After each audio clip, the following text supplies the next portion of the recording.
চলিত সভার প্রধান সম্মানিত সভাপতি প্রধান অতিথি রামপাল বাংলা গণমানুষের নেতা, এদেশের মেহনতি মানুষের নেতা, যিনি দীর্ঘ 17টা বছর এদেশের আমার জনসাধারণের জন্য কাজ করে গেছেন, সেই নেতা ডাক্তার লায়ন শেখ ফরিদুল ইসলাম।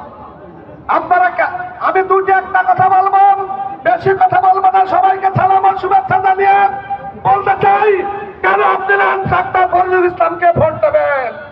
এর কারণ একটাই, তিনি দীর্ঘ 17টা বছর এদেশে মেহনতি মানুষের জন্য কাজ করেছে, চোখের সামনে অপারেশন করেছে, শেখ বুঝিয়েছেন তারা দুস্থ খেতে পারে না, তাদেরকে ঘর ব্যবস্থা করেছে, ঘর নির্মাণ করেছে। কাজে দেশের ভালোর থেকেও ভালো একটা মানুষ, সেটা হচ্ছে ডাক্তার লায়ন শেখ ফরিদুল ইসলাম। আমি ইসলামে বলে ভালো ব্যক্তিকে ভোট দেবেন, ভালো ব্যক্তিকে ভোট দিতে ইসলাম বলেছে, কোন মার্কায় নয়। কাজে বলতে চাই, এদেশে সবচেয়ে ভালো ব্যক্তি দাঁড়িয়েছে, সে হচ্ছে ডাক্তার লায়ন শেখ ফরিদুল ইসলাম।